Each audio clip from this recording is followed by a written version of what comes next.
Assalamualaikum warahmatullahi wabarakatuh. Perkenalkan nama saya Adelia Maharini Faiza dengan NIM akhir 248 dari kelompok 9. Di sini saya akan menjelaskan materi dari bab 6 mengenai model indeks tunggal. Langsung saja ke materinya.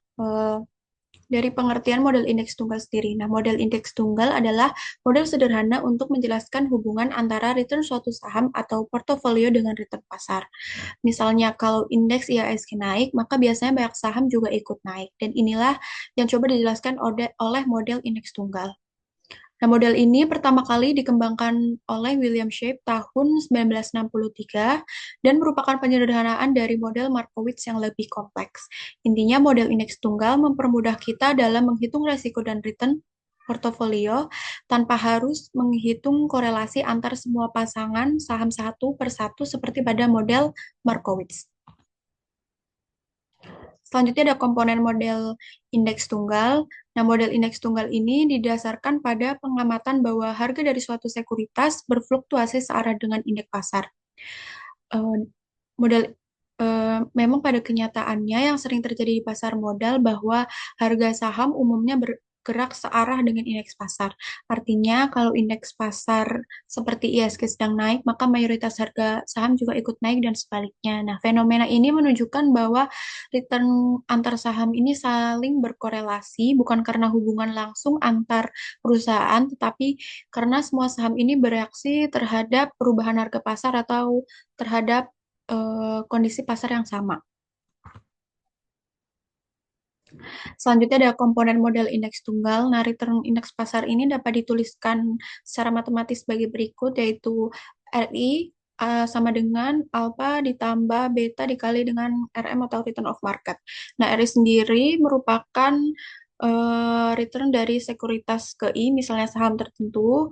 Kemudian alpha, yaitu komponen return yang tidak tergantung pada return pasar, disebut juga sebagai return independen, yaitu mewakili pengaruh faktor internal perusahaan terhadap return. Kemudian beta, yaitu koefisien yang menunjukkan seberapa sensitif return sekuritas terhadap perubahan return pasar. Beta sendiri ini mengukur risiko sistematis atau risiko pasar. Kemudian return pasar, misalnya dari indeks saham seperti IHSG, yaitu merupakan variabel acak yang menggambarkan kinerja keseluruhan pasar.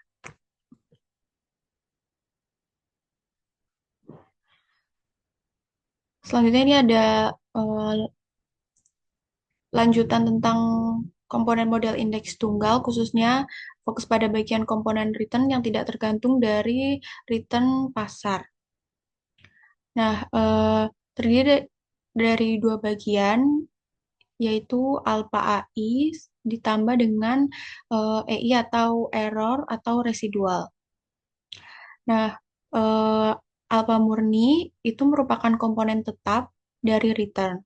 Selain itu, alpha juga menggambarkan kinerja abnormal sekuritas yang tidak dijelaskan oleh return pasar, contohnya dari keunggulan manajemen perusahaan, inovasi, efisiensi operasional, dan lain-lain. Kemudian EI atau error atau residual merupakan kesalahan residu atau deviasi antara nilai return aktual dengan nilai yang diperkirakan oleh model. Nah, EI atau error ini bersifat acak atau random dan diharapkan memiliki nilai ekspektasi nol. Artinya dalam jangka panjang, deviasi ini tidak memberikan pengaruh sistematis terhadap model. Nah, komponen dari variabel alpha total ini atau A ini merupakan mencerminkan pengaruh faktor-faktor spesifik perusahaan dan kesalahan estimasi yang tidak berkaitan dengan pasar. Maka menjadikannya ini penting dalam mengukur return aktual yang tidak bisa dijelaskan oleh pergerakan pasar saja. Kemudian ada dua komponen model indeks tunggal. Yang pertama, komponen return unik diwakili oleh